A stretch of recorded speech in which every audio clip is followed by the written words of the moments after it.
ಚಿಂತೆ ಮಾಡಬೇಡ ಚಾರು. ಅವನು ಎಲ್ಲೇ ಇದ್ರು ನಮ್ ಕೈಗೆ ಸಿಗ್ದೇನೆ ತಪ್ಪಿಸ್ಕೊಳಕ್ಕಾಗಲ್ಲ. ಇಲ್ಲಪ್ಪ, ಈ ಸಲ ಯಾಕೋ ಆ ಕಿಶೋರ್ನ ನಾವು ಹಿಡಿಯಕ್ಕಾಗಲ್ವೇನೋ ಅಂತ ಅನಿಸ್ತಾ ಇದೆ. ನಾವು ಸಿಕ್ಕಾಕೊಂಡ್ ಬಿಡ್ತೀವೇನೋ ಅಂತ ಅನಿಸ್ತಾ ಇದೆ. ಅವನು ತಪ್ಪಿಸ್ಕೊಂಡು ರಾಜಾರಾಮ್ ದೊಡ್ಡ ಪಾತ್ರ ಏನಾದ್ರೂ ಹೋಗ್ಬಿಟ್ರೆ ಎಲ್ಲ ನಿಜಾನು ಹೇಳ್ಬಿಡ್ತಾನೆ. ಸೀನು ಮಾವ ನನ್ನನ್ನ ಬಿಟ್ಬಿಡ್ತಾನೆ. ನನ್ನ ಜೀವನನೇ ನಾಶ ಆಗೋಗುತ್ತೆ. ಭಯ ಪಡ್ಬೇಡಮ್ಮ. ಅವನು ಮನೆಗೆ ಹೋಗ್ದಂಗೆ ತಡೆಯೋದಿಕ್ಕೆ ನಾನು 4 ಜನ ಹುಡುಗರನ್ನ ಕಳಿಸಿದ್ದೀನಲ್ವಾ. ಒಂದ್ ವೇಳೆ ಅವನು ನಮ್ಮಿಂದ ತಪ್ಪಿಸ್ಕೊಂಡು ಅಲ್ಗ್ ಹೋದ್ರು ಅವರಿಂದ ತಪ್ಪಿಸ್ಕೊಳಕ್ಕಾಗಲ್ಲ. ನಮ್ಮೂರಲ್ಲಿ ಹೋಗಕ್ ಮುಂಚೆನೆ ಇವನೇನಾದ್ರೂ ಮನೆಗೆ ಹೋಗಿದ್ರೆ ನಮ್ ಗತಿ ಏನಪ್ಪ? ಹೌದಮ್ಮ, ಅದು ಕೂಡ ನಿಜಾನೇ. ಕಿಶೋರ್ ಇವ್ರಿಗಿಂತ ಮುಂಚೆ ಆ ಮನೆ ಒಳಗಡೆ ಹೋದ್ರೆ ಎಲ್ಲ ಉಲ್ಟಾಗೋಗುತ್ತಲ್ವಾ. ಚಾರು, ಈಗೇನ್ ಮಾಡೋಣ ಅಂತೀಯಾ?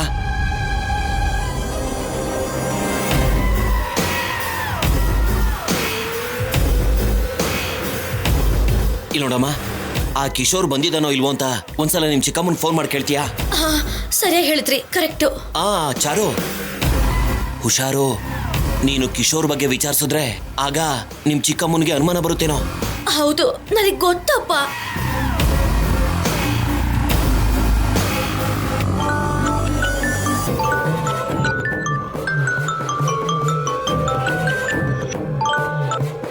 ಹಲೋ ಚಾರು, ಏನೇ ಫೋನ್ ಮಾಡಿದ್ಯಾ?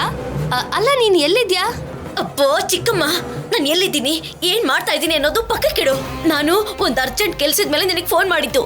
ಏನೇ ಅದು? ನನಗ್ ಗೊತ್ತಿಲ್ದಿರೋಂಥ ಅರ್ಜೆಂಟ್ ಕೆಲ್ಸ? ಈ ಮಧ್ಯ ನೀನು ಯಾವಾಗ ಏನ್ ಮಾಡ್ತೀಯೋ ಅರ್ಥ ಆಗದೆ ನನಗ್ ಭಯ ಆಗುತ್ತೆ ಕಣೆ. ಏನ್ ಮಾಡ್ತಿದ್ಯಾ ಅಂತ ಮೊದ್ಲೇ ಹೇಳೆ, ಕವರ್ ಮಾಡೋದಕ್ಕೆ ರೆಡಿಯಾಗಿರ್ತೀನಿ.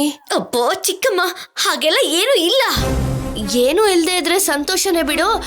ಮತ್ತೆ ಏನಕ್ಕೆ ಫೋನ್ ಮಾಡಿದ್ದು ನೀನು? ಚಿಕ್ಕಮ್ಮ, ನಮ್ಮ ಮನೆಗೆ ಯಾರಾದ್ರೂ ಬಂದಿದಾರಾ? ಬಂದಿದ್ರು.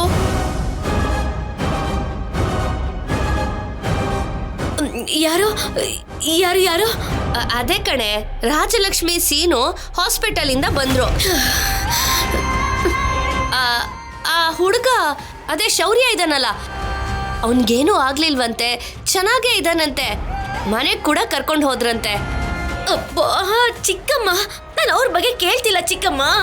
ಬೇರೆ ಯಾರಾದ್ರೂ ಬಂದಿದ್ರಾ?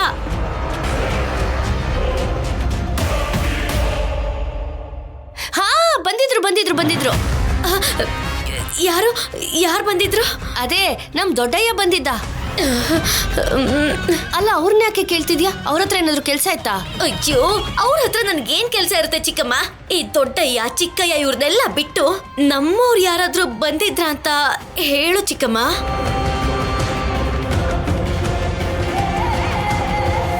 ಅಲ್ಲ ಕಣೆ, ನೀನ್ ಯಾರ ಬಗ್ಗೆ ಕೇಳ್ತಿದ್ಯಾ? ಚಿಕ್ಕಮ್ಮ, ಆತಿ ಅವ್ರಪ್ಪ. ಆ ಕಿಶೋರ್ ಅಲ್ಲಿಗೆ ಬಂದಿದ್ನೋ ಇಲ್ವೋ ಹೇಳು. ಏನು? ಕಿಶೋರ್ ಅವ್ರ? ಅಷ್ಟಕ್ಕೂ ಅವ್ರು ಎಲ್ಲಿ ಹೋಗಿದಾರೋ ಏನೋ ಯಾರಿಗೂ ಗೊತ್ತಿಲ್ವಲ್ಲೇ. ಆದ್ರೂ ಅವ್ರು ಬರೋದು ಅಂದ್ರೆ ಏನು? ಆ ವ್ಯಕ್ತಿ ಒಡವೆ ತಗೊಂಡು ಎಲ್ಗೋ ಓಡ್ ಹೋಗಿದಾನಲ್ವಾ, ಮತ್ತೆ ಯಾವ ಮುಖ ಇಟ್ಕೊಂಡ್ ಬರ್ತಾನೆ? ಯಾವ ಮುಖ ಇಟ್ಕೊಂಡ್ ಬರ್ತಾನೆ? ಆದ್ರೂ ಆ ಕಿಶೋರ್ ಹತ್ರ ನಿನ್ಗೇನೆ ಕೆಲ್ಸ? ಯಾಕೆ ಕೇಳ್ತಿದ್ಯಾ ಅವ್ರ ಬಗ್ಗೆ? ಅಂದ್ರೆ ಬಂದಿಲ್ವಾ? ಅದೇ ಅವ್ರು ಯಾಕೆ ಬರ್ತಾರೆ ಅಂತ ಕೇಳ್ತಿದ್ದೀನಿ. ಹಾಗಿದ್ರೆ ಬಂದಿಲ್ಲ ಅಂತ ಆಯ್ತು. ನನಗ್ ಸುಮ್ನೆ ಟೆನ್ಷನ್ ಕೊಡದೆ ಕಿಶೋರ್ ಅವ್ರ ಬಗ್ಗೆ ಯಾಕೆ ಕೇಳ್ತಿದ್ಯಾ ಅಂತ ಹೇಳ್ಬಿಡು ಚಾರು. ನನಗೇನ್ ಗೊತ್ತಾಗ್ಬೇಕಿತ್ತು ಅದಕ್ಕೆ ಗೊತ್ತಾಗಿದೆ, ಸಾಕ್ ನಿಲ್ಸು, ಫೋನ್ ಇಡು. ಏಯ್ ಚಾರು,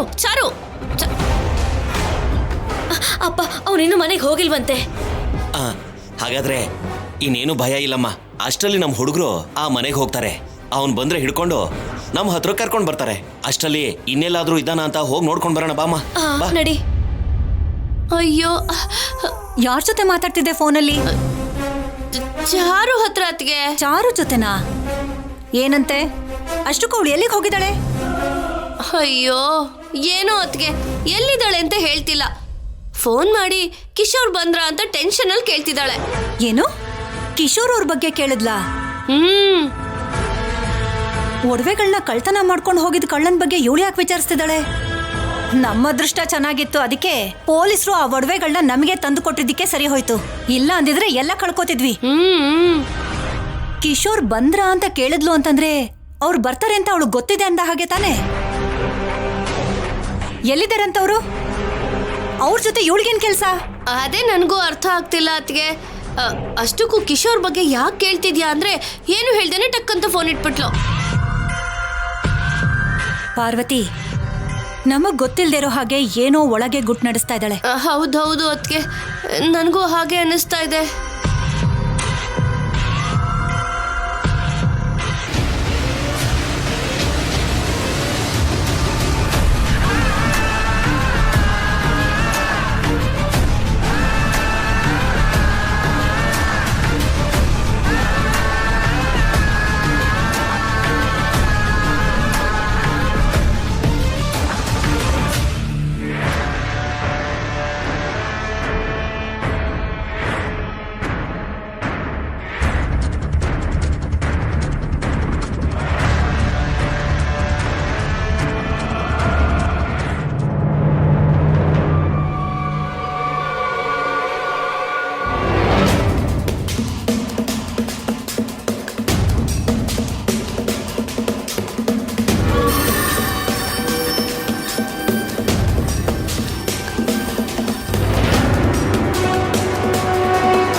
ಸಡನ್ ಆಗಿ ಕಣ್ಮರೆ ಆಗಿರೋ ನಿಮ್ಮ ಅಪ್ಪನಿಗೋಸ್ಕರ ಫೋಟೋ ಹಿಡ್ಕೊಂಡು ಬೀದಿ ಬೀದಿ ಅಲಿತಾ ಇದೆಯಾ ಅಲ್ವಾ? ಬೀದಿಲಿ ನಿಮ್ಮಪ್ಪ ಎಲ್ಲಿ ಸಿಗ್ತಾರೆ ಹೇಳು? ನಿಮ್ಮಪ್ಪ ನನ್ನ ಹತ್ರ ಸೇಫ್ ಆಗಿದ್ದಾರೆ. ನಿಮ್ಮಪ್ಪನ ಉಳಿಸ್ಕೊಳ್ಳಕ್ಕೆ ನೀವೊಂದು ಒಳ್ಳೆ ಆಫರ್ ಕೊಟ್ಟಿದ್ರು ಕೂಡ ಅದನ್ನೆಲ್ಲ ಬಿಟ್ಟು ಈ ರೀತಿ ಬೀದಿಲಿ ಅಲಿತಾ ಇದೆಯಾ? ಹಿಂಗ್ ತಿರ್ಗಾಡೋದ್ರಿಂದ ಯಾವ ಲಾಭನೂ ಇಲ್ಲಮ್ಮ. ಅದೇನೋ ನನ್ನ ಮಗಳು ಹೇಳ್ದಂಗ್ ಮಾಡಿದ್ರೆ ಪ್ರಯೋಜನ ಆಗುತ್ತೆ ಅಲ್ವಾ? ಹುಡುಕಿದ್ದು ಸಾಕು. ಹೀಗೆಲ್ಲ ಟೈಮ್ ವೇಸ್ಟ್ ಮಾಡೋದ್ ಬಿಟ್ಟು ಹೋಗಿ ಸಿನಿಮಾವನ್ನು ನನ್ನನ್ನು ಹೇಗ್ ಒಂದ್ ಮಾಡ್ಬೇಕು ಅಂತ ಯೋಚನೆ ಮಾಡು. ನನ್ನ ಮಗಳು ಇಷ್ಟು ಒಳ್ಳೆ ಆಫರ್ ಕೊಡ್ತಾ ಇದ್ರೆ ನೀನೇನಮ್ಮ ಹಿಂಗ್ ತಿರುಗ್ತಾ ಇದ್ಯಾ? ಇಲ್ಲಿ ನೋಡು, ನನ್ನ ಮಗಳು ಹೇಳೋದಲ್ಲ, ನಾನು ಹೇಳ್ತಾ ಇದ್ದೀನಿ. ನೀನು ನನ್ನ ಮಗಳನ್ನ ಸೀನುನ ಒಂದು ಮಾಡು. ನಿಮ್ಮ ಅಪ್ಪನ ನಿನ್ಗೊಪ್ಪಿಸ್ತೀನಿ. ಆ ಜವಾಬ್ದಾರಿ ನಂದು. ನಿಜಾನಾ? ನನ್ನ ಮೇಲೆ ಆಣೆ ಕಣಮ್ಮ. ಇಂಥ ವಿಷಯದಲ್ಲಿ ನಾನು ಯಾವತ್ತೂ ಸುಳ್ಳು ಹೇಳಲ್ಲ.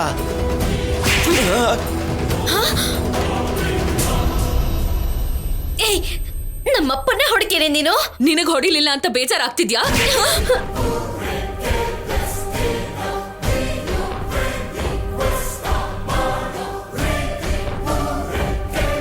ಇನ್ನು ನಮ್ ಡ್ಯಾಡಿ ನಿಮ್ ಹತ್ರನೇ ಇದಾರೆ ಅಂತ ನಂಬಿಸ್ಬೇಕು ಅಂತ ನೋಡ್ತಿದ್ದೀರಾ? ನಮ್ ಡ್ಯಾಡಿನ ನೀವು ಯಾವ ಹಾಸ್ಪಿಟ್ಲಲ್ಲಿ ಇಟ್ಟಿದ್ರು ಆ ಹಾಸ್ಪಿಟ್ಲಿಂದ ಅವ್ರು ತಪ್ಪಿಸ್ಕೊಂಡಿದ್ದಾರೆ ಅಂತ ನನಗೆ ಗೊತ್ತು. ಅದಕ್ಕೆ ನಮ್ ಡ್ಯಾಡಿನ ಹುಡುಕ್ತಿದ್ದೀನಿ. ಎಂತ ಪರಿಸ್ಥಿತಿ ಬಂದ್ರು ಇವತ್ತು ನಮ್ ಡ್ಯಾಡಿ ಎಲ್ಲೇ ಇದ್ರು ಅವ್ರನ್ನ ಹುಡುಕ್ತೀನಿ.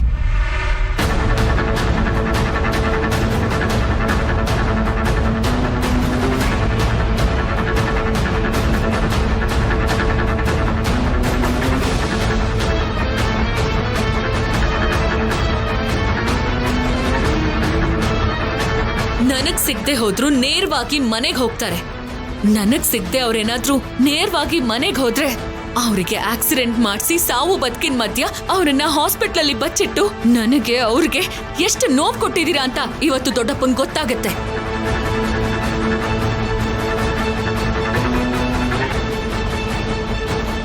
ಆಗ ನಮ್ ದೊಡ್ಡಪ್ಪನ್ ಕೈಯಾರೆ ನಿಮ್ಮಿಬ್ರು ಸಾವು ಖಂಡಿತ. ಅವರಿಂದ ಹೇಗ್ ತಪ್ಪಿಸ್ಕೋಬೇಕು ಅಂತ ಯೋಚನೆ ಮಾಡಿ.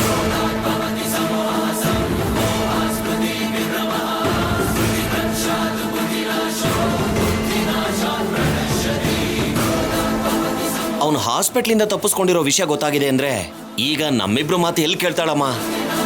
ಆದ್ಯ, ನಮ್ಮಿಬ್ರು ಮಾತು ಕೇಳೋ ವಿಷಯನ ಬಿಟ್ಟು ಹಾಕು. ಇವಳು ಹೇಳ್ದ ಹಾಗೆ ಆ ಕಿಶೋರ್ ನೇರವಾಗಿ ಮನೆಗೇನಾದ್ರೂ ಹೋದ್ರೆ ನಮ್ ಕತೆ ಮುಗೀತು. ಅವನ್ ಮನೆಗೆ ಹೋಗೋಕ್ಕೂ ಮುಂಚೆ ಆ ಕಿಶೋರ್ನ ನಾವು ತಡಿಲೇಬೇಕು. ನಡಿ, ಬಾ ಬಾ.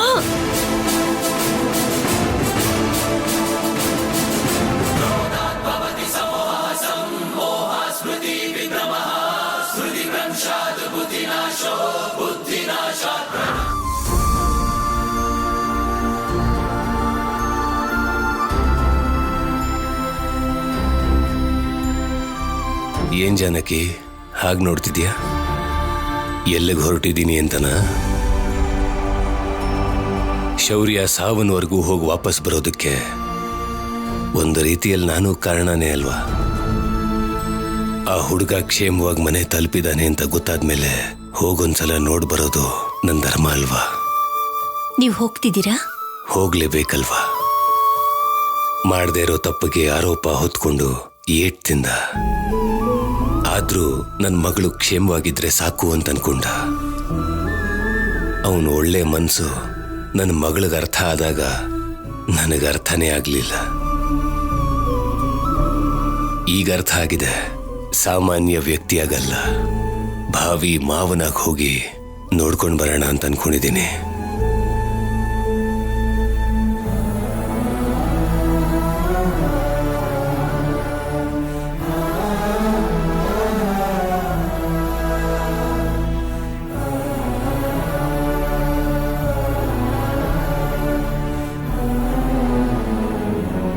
ನಿನ್ನಲ್ಲಿ ಯಾವತ್ತೂ ನೋಡದೆ ಇರೋ ಕೋಪ ನೋಡ್ದೆ. ಈಗ ನಿನ್ ಕೋಪ ಹೋಗಿದೆ ತಾನೆ? ನಮ್ ನೋವನ್ನ ಅರ್ಥ ಮಾಡ್ಕೊಂಡ್ರಿ. ತಂದೆ ಸ್ಥಾನದಲ್ಲಿದ್ದು ಹೆತ್ತ ಮಗಳನ್ನ ಕ್ಷಮಿಸಿದ್ರಿ. ಹೀಗೆಲ್ಲ ಮಾಡಿದ್ದಕ್ಕೆ ನಿನ್ ಕೋಪ ಹೋಯ್ತು ಅಂತಾಯ್ತು. ನನ್ನ ಗಂಡ ಯಾರನ್ನಾದ್ರೂ ಕ್ಷಮಿಸೋದು ಅಂದ್ರೆ ಅದ್ ನನಗ್ ಸಂತೋಷ ಅಲ್ಲ ರೀ. ನನ್ನ ಮಗಳನ್ನ ಕ್ಷಮಿಸಿದ್ರು ಕೂಡ ಅಪಾರ್ಥ ಮಾಡ್ಕೊಂಡು ನೀವೇ ಎಲ್ಲವನ್ನೂ ಅರ್ಥ ಮಾಡ್ಕೊಂಡ ಮೇಲೆ ನಾನು ಅನ್ನೋ ಅಹಂನ ಬಿಟ್ಟು ಚಿಕ್ಕ ಮಗು ಹಾಗೆ ಬದಲಾದ್ರಲ್ಲ, ನನಗಷ್ಟೇ ಸಾಕು. ಅದೇ ಆನಂದ. ಒಳ್ಳೆ ವಿಷಯದಲ್ಲಿ ರಾಮನ ಹಾಗಿರೋ ನೀವು ಕೋಪ ಬಂದ್ರೆ ಮಾತ್ರ ಪರಶುರಾಮ ಆಗ್ಬಿಡ್ತೀರಾ. ಆದ್ರೆ ಅದೇ ಕೋಪ ಕಡಿಮೆ ಆದ್ಮೇಲೆ ನಿಮ್ಮ ಕೋಪನ ನೀವೇ ವಿಶ್ಲೇಷಣೆ ಮಾಡಿಕೊಂಡು ಅದರಲ್ಲಿ ನಿಮ್ಮ ತಪ್ಪಿದೆ ಅಂತ ಗೊತ್ತಾದ ಮೇಲೆ ಏಳೆ ಮಗುನ ಕ್ಷಮಿಸೋದಕ್ಕೂ ನೀವು ಹಿಂದೇಟ್ ಹಾಕೋಲ್ವಲ್ಲ. ಆ ದೊಡ್ಡ ಮನಸ್ಸು ಇನ್ಯಾರಿಗಿದೆ? ಈ ನನ್ನ ಗಂಡನ್ ಬಿಟ್ರೆ ಅದೇ ನನಗೆ ಆನಂದ. ರಾಮ ಆದ್ರೂ ರಾವಣ ಆದ್ರೂ ಇಬ್ರು ಕೂಡ ಅವ್ರವ್ರಿಗೆ ಒಳ್ಳೆಯವರೇ ಅಲ್ವಾ? ರಾವಣ ಎಷ್ಟು ಒಳ್ಳೆಯವನಾಗಿರೋದಕ್ಕೆ ಆ ಮಹಾಶಿವನ ದರ್ಶನ ಭಾಗ್ಯ ಸಿಕ್ತು. ಆದ್ರೆ ಅವನು ಮಾಡಿದಂತ ಒಂದೇ ಒಂದು ತಪ್ಪಿಂದ ಅವನು ಒಳ್ಳೆತನ ಮರೆಮಾಚಿ ಹೋಯ್ತು. ತಪ್ಪನ್ನ ಸಮರ್ಥಿಸ್ಕೊಳ್ಳೋನು ಯಾವತ್ತೂ ಒಳ್ಳೆಯವನಾಗಲ್ಲ. ತಪ್ಪು ಮಾಡದೇ ಇರೋವಾಗ ತಲೆ ಎತ್ಕೊಂಡ ಹಾಗೇನೆ ತಪ್ಪು ಮಾಡಿದಾಗ ತಲೆ ತಗ್ಗಿಸ್ಬೇಕು. ಒಳ್ಳೆಯವನಾಗೋದು ಅವನೇ. ಚರಿತ್ರೆ ಅವ್ರಿಗೆ ತನ್ನಲ್ಲಿ ಒಂದು ಸ್ಥಾನ ಕೊಡುತ್ತೆ. ಅದಕ್ಕೆ ನನ್ನ ಗಂಡ ತುಂಬಾ ಒಳ್ಳೆಯವರು. ಒಳ್ಳೇದನ್ನ ಸಮರ್ಥಿಸೋನಲ್ಲ, ತಪ್ಪನ್ನ ಪ್ರಶ್ನೆ ಮಾಡೋರು ನಿನ್ ಪಕ್ಕದಲ್ಲಿದ್ದಾಗ್ಲೇ ನೀನು ಒಳ್ಳೆಯವನಾಗ್ತೀಯ. ಇದೇ ನಾನ್ ನಂಬಿರೋ ಸತ್ಯ. ಪ್ರಶ್ನೆ ಮಾಡುವಂತ ನೀವಿರೋದಕ್ಕೆ ನಾನು ಒಳ್ಳೆಯವನಾಗಿರೋದು. ಎಲ್ಲದ್ರಲ್ಲೂ ನನಗೆ ಭಾಗನ ಕೊಡ್ತೀರಾ, ಆದ್ರೆ ಕಷ್ಟಗಳನ್ನ ಬಿಟ್ಟು. ಕಷ್ಟಗಳನ್ನ ಬಚ್ಚಿಟ್ಕೋಬೇಕು, ಸುಖನ ಹಂಚ್ಕೋಬೇಕು. ಆಗ ಮಾತ್ರ ಒಂದಷ್ಟು ಕಾಲ ನಾವಿದ್ರು ಇಲ್ಲದೆ ಇದ್ರು ನಮ್ಮ ಹೆಸರು ಉಳಿಯುತ್ತೆ. ವೇದ ಮಂತ್ರಗಳ ಸಾಕ್ಷಿಯಾಗಿ ನಾನು ಪ್ರಮಾಣ ಮಾಡುವಾಗ ಕಷ್ಟದಲ್ಲಿ ಸುಖದಲ್ಲಿ ಜೊತೆಯಾಗಿರ್ತೀನಿ ಅಂತ ಪ್ರಮಾಣ ಮಾಡೋದ್ನೇ ಹೊರತು ಕಷ್ಟನ ಹಂಚ್ಕೋತೀನಿ ಅಂತ ಪ್ರಮಾಣ ಮಾಡಲಿಲ್ಲ. ಅದಕ್ಕೆ ಕಷ್ಟ ನನಗೆ, ಸುಖದಲ್ಲಿ ಭಾಗ ನಿನಗೆ. ಯಾವ ಜನ್ಮದಲ್ಲಿ ಏನ್ ಪುಣ್ಯ ಮಾಡಿದ್ನೋ ನಿಮಗೆ ಹೆಂಡತಿಯಾಗಿದ್ದೀನಿ. ಇಬ್ಬರು ಪುಣ್ಯ ಸೇರಿದ್ದಕ್ಕೆ ಒಂದಾಗಿದ್ದೀವಿ.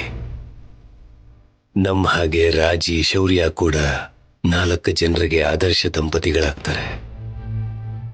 ನನ್ನ ಮಗಳಿಗೆ ಒಳ್ಳೆ ಗಂಡನ್ನ ನಾನು ಹುಡುಕ್ಲಿಲ್ಲ ಅಂದ್ರು ಅವಳೇ ಹುಡುಕೊಂಡಿದ್ದಾಳೆ. ಈಗ ವ್ಯಕ್ತಿನ ಈ ಮನೆಗೆ ಅಳಿಯನ ಕರ್ಕೊಂಡ್ ಬರೋ ಜವಾಬ್ದಾರಿ ನನ್ನ ಮೇಲಿದೆ. ಅದಕ್ಕೆ ಹೋಗ್ತಿದ್ದೀನಿ.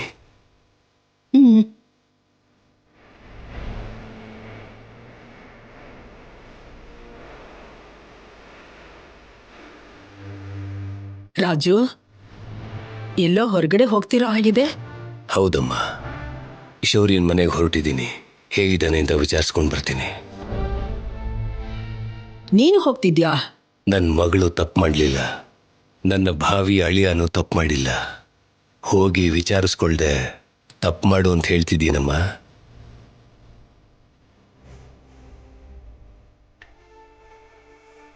ನನ್ನ ಮಗ ಮಾತ್ರ ತಪ್ಪು ಮಾಡ್ತಾನಾ? ನನ್ನ ಮಗ ತಪ್ಪು ಸರಿ ಹೇಳ್ತಾನೆ ಹೊರತು ಅವನು ಯಾವತ್ತೂ ತಪ್ಪು ಮಾಡಲ್ಲ. ಹೋಗಿ ನೋಡ್ಕೊಂಡು ಬಾ, ಹೋಗು. ಹಾ, ಜೊತೆಗೆ ರಾಜಿನೂ ಕರ್ಕೊಂಡು ಹೋಗು. ರಾಜಿ, ಹೋಗೋಣಪ್ಪ. ಹೋಗಮ್ಮ.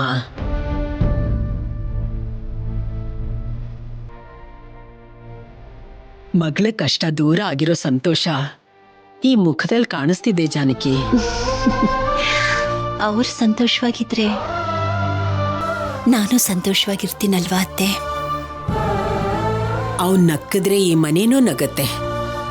ಅವನ್ ನಗ್ಲಿಲ್ಲ ಅಂದ್ರೆ ಈ ಮನೆ ರಾಮ ಇಲ್ದಿರೋ ಅಯೋಧ್ಯ.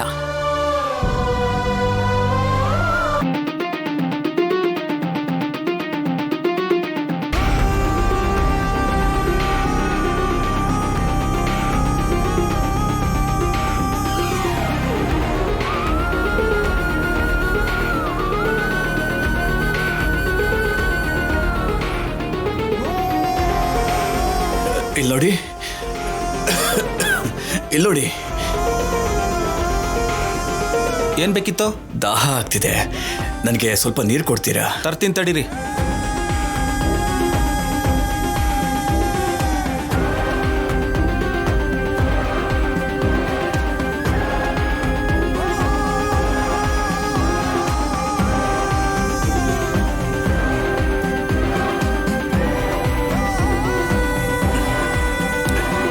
Thank you. ತುಂಬಾ ಸುಸ್ತಾಗಿರೋ ಹಾಗಿದೆ, ಇನ್ನೊಂದ್ ಸ್ವಲ್ಪ ಕೊಡ್ಲಾ? ಪರವಾಗಿಲ್ಲ ಸರ್, ಸಾಕು. Thank you. ನೋಡಕ್ ಹೊಸಬ್ರು ತರ ಕಾಣಿಸ್ತಿರಲ್ಲ, ಈ ಊರವ್ರಲ್ಲ ಅನ್ಸುತ್ತೆ. ಇಲ್ಲ ಸರ್, ನಾನು ಅದೇ ರಾಮ. ಓ, ರಾಮಪುರದವ್ರಾ?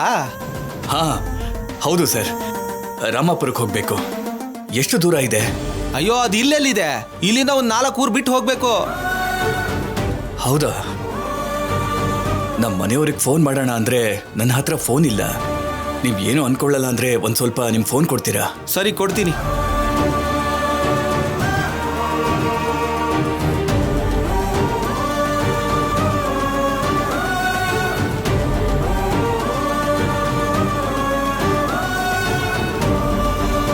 ಆದ್ಯ ನಂಬರ್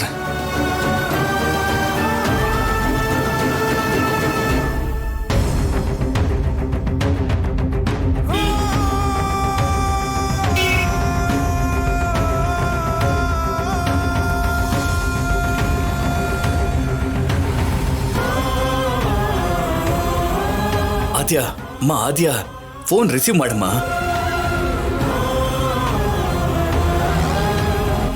ಆದ್ಯ.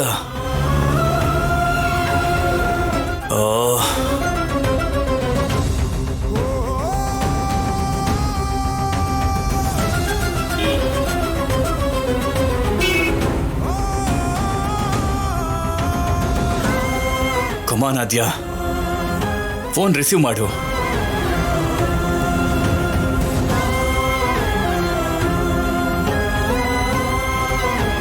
ಯಾಕೋ ಫೋನ್ ತೆಗಿತಾ ಇಲ್ಲ. ಥ್ಯಾಂಕ್ ಯು ಸರ್, ನಾನು ನಿಧಾನಕ್ಕೆ ಹೋಗ್ತೀನಿ. ಆಯ್ತು, ಒಳ್ಳೇದು.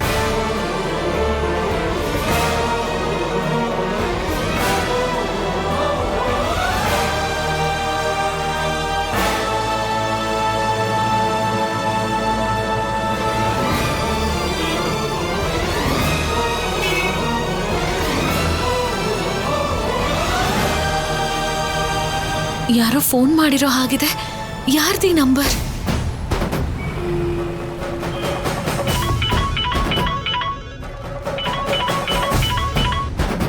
ಹಲೋ, ಯಾರು? ನೀವೇ ಫೋನ್ ಮಾಡಿ ಯಾರು ಅಂತ ಕೇಳ್ತಿದ್ದೀರಲ್ಲ. ನಾನ್ ಫೋನ್ ಮಾಡಿದ್ನಾ? ಇಲ್ವಲ್ಲ. 4 ಮಿಸ್ ಕಾಲ್ ಕೊಟ್ಟಿದ್ದೀರಾ, ಅದಕ್ಕೆ ನಿಮಗ್ ಕಾಲ್ ಮಾಡಿದ್ದು. ಆಹಾ, ಹೌದಮ್ಮ. ಸ್ವಲ್ಪ ಹೊತ್ತಿಗೆ ಮುಂಚೆ ಯಾರೋ ನನ್ನ ಫೋನಿಂದಾನೇ ಫೋನ್ ಮಾಡಿದ್ದು. ಯಾರು? ಯಾರೋ ನನಗೂ ಗೊತ್ತಿಲ್ಲಮ್ಮ. ಫೋನ್ ಕೇಳಿದ್ರು, ನೋಡಕ್ ಒಳ್ಳೆ ವ್ಯಕ್ತಿ ತರ ಕಾಣಿಸ್ತಿದ್ರು. ಸರಿ ಅಂತ ಕೊಟ್ಟೆ. ಅವ್ರೀಗ ಎಲ್ಲಿದ್ದಾರೆ? ಈಗಷ್ಟೇ ಇಲ್ಲಿಂದ ಹೋದ್ರಮ್ಮ. ಒಂದ್ಸಲ ಅವ್ರಿಗೆ ಫೋನ್ ಕೊಡ್ತೀರಾ ಪ್ಲೀಸ್? ಇರಮ್ಮ, ನೋಡ್ತೀನಿ. ಹಾ ಹಾ ಹಾ ಸರ್ ಸರ್ ಸರ್